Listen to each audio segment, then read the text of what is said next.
A basement on Detroit's east side. Late 1970s, money in the walls, cocaine and marijuana moving through the room, and two men at the center of it all. Twin brothers who built one of the biggest drug operations the city had ever seen. Johnny Curry, Leo Curry, little man and big man, and standing in that room, welcomed in, trusted, treated like he was nobody worth worrying about. A skinny 14-year-old kid, white kid, on a majority black east side. Too young, too green, too out of place to be a threat. Except he wasn't nobody. He was wearing the FBI's trust like a costume. His name was Richard Worship Jr. The streets called him White Boy Rick, and he'd been recruited by a federal task force at around 14 years old to get inside exactly this room, the empire of two men who let him in precisely because he looked harmless. Here are the three numbers that hold this whole story together. 14, the age that kid was pulled into the game as an informant. 20 plus, the associates eventually swept up in the ring. And 1987, the year it all came apart in a federal courtroom. So here's the question this entire video answers. How do two of Detroit's most feared kingpins get destroyed by a neighborhood teenager they let in because he looked like nothing? And here's the part that stays with me, the part that is this from a drug story into something harder to shake. That same teenager, the one the government used, ended up serving far more time than the kingpins he helped bring down. They trusted him because he looked like nothing. He turned out to be everything. And in the end, the state that used him buried him for decades, while the men he informed on walked free. Keep that in your head. You'll need all of it later. This is his story and theirs. But to understand how a kid slipped in, you have to understand the ground he slipped in from. Detroit's east side, late 1970s. I need you to picture what this place actually was by then, because it explains everything that grew out of it. The industrial engine that built this city was grinding down. Factories closing, jobs leaving, people leaving with them. Population draining out year after year. What got left behind was abandoned housing, blocks that used to hum with work gone quiet, and a labor market that had almost nothing to offer a young man who wanted to eat. Put those conditions in one place, and something dangerous can grow fast, because a high-profit enterprise doesn't need a healthy neighborhood. It needs a hollow one. It moves into the space everything legitimate abandoned. And that's exactly where Johnny and Leo Curry started, not at the top. Street level, late 1970s, two brothers dealing on the east side. But they didn't stay there. They built stash houses, enforcers, a structure. They expanded from marijuana into cocaine, and they scaled it up until the Curry trafficking ring wasn't a corner operation anymore. It was a major federal target, distributing across Detroit's east side and pulling in the kind of money that changes who returns your phone calls. They didn't destroy a healthy community. They built an operation inside a ruin somebody else made. That's the soil the 14-year-old walked into. And by the mid-1980s, the Currys weren't just rich. They were wired into City Hall. By 1985, Johnny Curry did something that took this ring from a drug enterprise to something tangled up in Detroit's political top floor. He married Kathy Volson. And Kathy Volson wasn't just anybody. She was the niece of Coleman A. Young, the mayor of Detroit, a woman reportedly treated like a daughter inside that family. Think about what that marriage does. Overnight, a man running a cocaine and marijuana empire is connected by blood through marriage to the most powerful political office in the city.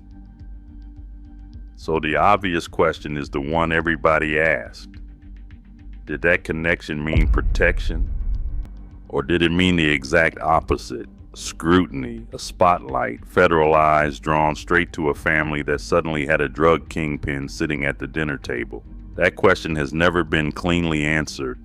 There's reporting that raised uncomfortable possibilities about the mayor's proximity to all of this, and there's a hard line the record simply does not cross. Nothing was ever proven against Coleman Young himself. No proven wrongdoing. The marriage placed the Currys at the intersection of a criminal enterprise and real political power, and it complicated any investigation into them. Whether it was a shield or magnet, that stays contested. I'm not going to hand you a verdict the record doesn't have.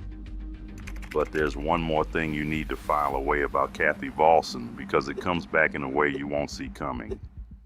Remember her. That political cover, whatever it was worth, would be tested fast, because a year earlier, a 13-year-old boy was already dead. And to understand how that death cut through everything, you have to understand what the kid in the room was doing. So let's talk about what white boy Rick was actually feeding the government. Hershey wasn't a bystander, he was embedded. Recruited young, around 14 in June of 1984. Brought in to target the Curry organization. His youth and his race are what got him through the door. Nobody looks at a skinny teenager and thinks federal asset. That's the whole point. That was the design. And once he was inside, he provided intelligence that contributed to the federal case building against the ring. He reportedly carried an FBI codename, GEM. A kid with a code name moving through a drug empire, and the men at the top saw a hanger-on. Here's what I keep coming back to. This is a child, 14, 15, 16 years old, sitting inside one of the most dangerous operations in the city, reporting back to grown federal agents. Whatever you think of him, and we'll get to what he became, that starting point should sit heavy with you, because it's what he heard inside that room that points this story straight at a Detroit police commander. But here's where it turns. April 29, 1985, Detroit.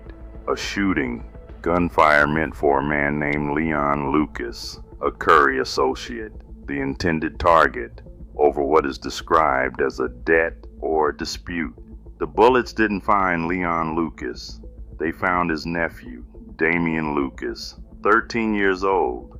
Damian Lucas was a child. Not in the game, not a target, not anything but a kid who happened to be there. He was fatally shot, and the shot meant for a grown man in the drug trade killed a 13-year-old boy instead. Say his name. Damian Lucas, 13. Because everything else in this story is money and power and clever men playing angles, and this is the cost. This is what it actually bought. The Currys were suspected of involvement in that shooting, but I want to be precise because the record is precise. They were never charged with Damian's killing, never convicted of it, suspected, not proven. Hold on to that because it matters all the way to the end. Now here's where the 14-year-old informant and the dead 13-year-old collide. According to FBI reporting, Worsty told his handler something Johnny Curry had said, that the head of homicide was, in effect, on their team, that he'd take care of it. The head of homicide. Enter Gil Hill. If that name rings a bell from somewhere unexpected, you're right. Gil Hill was the commander of the Detroit Police Department's homicide division. Later a city councilman, council president, a mayoral candidate. And to a lot of people outside Detroit, he's a familiar face for another reason entirely. He played Inspector Todd, Eddie Murphy's boss, in the Beverly Hills Cop films. The man barking orders in a movie theater near you was, in real life, running homicide in Detroit during the Damian Lucas killing. Federal Task Force materials documented phone contact from Johnny Curry to Gil Hill after the killing. And years later, in a 1990s interview with the Detroit News, Johnny Curry himself admitted to paying Hill a $10,000 bribe to steer the investigation away from the ring, while denying he ever ordered the shooting. Let me be very clear about what that is and what it isn't. That is an allegation one Johnny Curry made himself decades later. Gil Hill denied all of it. He was never convicted of anything connected to the Curry ring or the Lucas case. What we have is documented phone contact, a teenage informant's report to the FBI, and a Kingpin's own later admission. What we do not have is a conviction. I'm not going to convict a man the record didn't, but sit with the shape of it for a second. A 13-year-old boy is dead. The bullets were meant for someone else. And the allegation, the one the Kingpin himself put on the record, is that the head of homicide was paid to look the other way. Nobody was ever convicted of Damian Lucas's murder. Not one person answered for that child in the courtroom. But the noose was already tightening on the twins. By 1987, it was over. After all the money, the marriage into the mayor's family, the muscle, the stash houses, here's how it actually ended. Not in a shootout, in a federal courtroom. Johnny and Leo Curry were charged in a federal case built around running a continuing criminal enterprise, a CCE, a drug trafficking conspiracy, and in 1987, both twins pleaded guilty. The plea came down September 8, 1987, with the brothers reportedly receiving 20-year sentences and ultimately serving somewhere in the range of 11 to 14 years. More than 20 associates were swept up in the indictments around the ring. And here's the number I need to re-break for you, because it's the whole point. The intelligence from a kid they trusted, a teenager they let in because he looked harmless, contributed to the case that ended them. I want to be careful here. I'm not telling you Wershers single-handedly took down the Curry empire. He didn't. There were wiretaps, phone records, years of federal work by a lot of people. His information was a thread, an important one, woven in with a lot of other rope. And you'll hear big numbers thrown around about this ring, $150 to $200 million. Those are media estimates, not figures a court ever audited. What's not legend is this. Two feared kingpins pleaded guilty in a federal courtroom, and a teenager they underestimated helped put them there. The kingpins were done, but the kid who helped end them? His story was just getting started, and it would get far worse than theirs. Enter Richard Wershers Jr., not as the harmless kid in the room anymore, but as the center of everything. Here's the question this whole video has been walking toward. The government used a child to help take down an empire. So why did the child end up with life? After the informant work ended, Wershers drifted into the thing he'd been embedded to expose. He started dealing.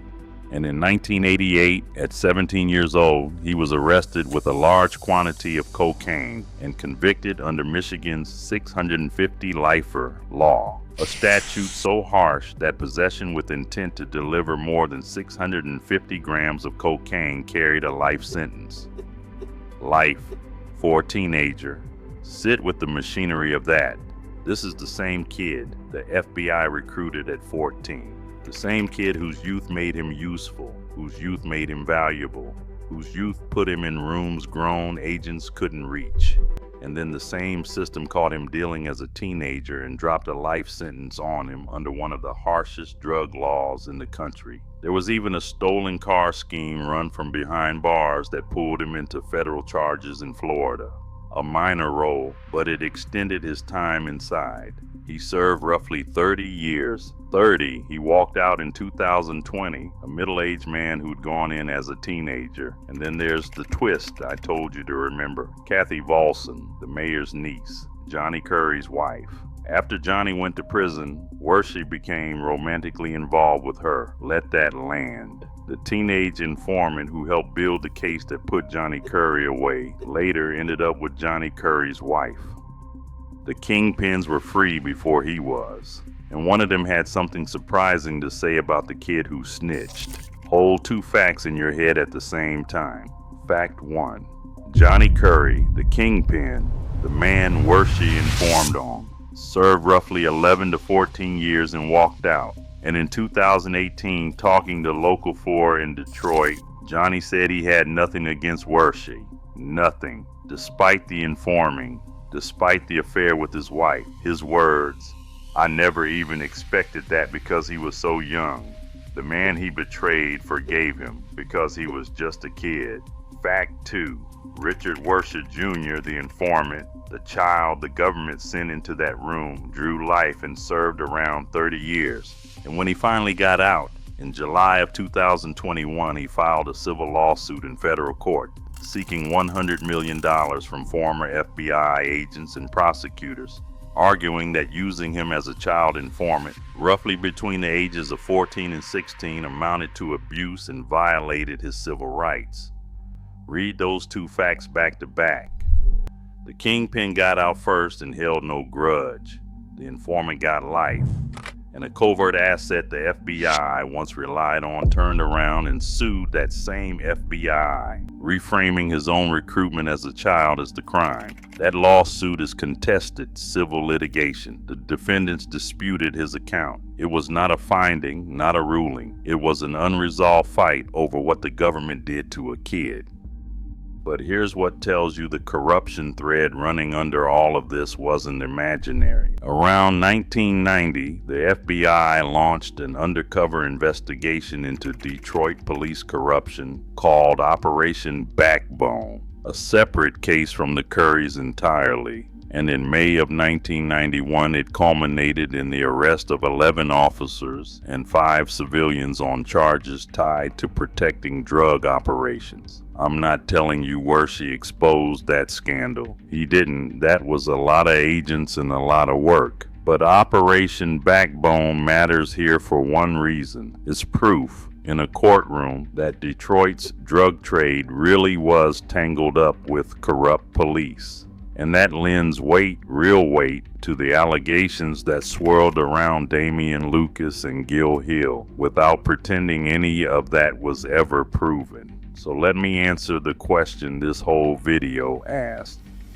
How does a teenager, trusted because he looked harmless, become the thread that unravels a feared empire? And why does he end up serving more time than the Kingpins? Here it is. The harmless looking kid was the thread. He was let in because he looked like nothing, and he turned out to be everything. His information helped build the case that ended 2 of Detroit's most feared men. And then the state that used him buried him longer than the Kingpins he helped convict. They served years, he served decades. They trusted him because he looked like nothing. He was everything. He served 30 years. They served a fraction of that. Hold those two facts together and don't let them resolve, because they don't. And underneath all of it, one name that should never get lost in the money and the cleverness and the courtroom math. Damian Lucas, 13 years old.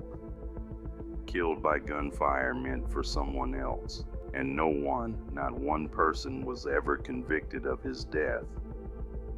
That's the real cost of this. A drug war that recruited a 14-year-old to walk into a room full of danger, then sentenced him to life for what he became. And a 13-year-old boy gone with nobody ever held to account for it.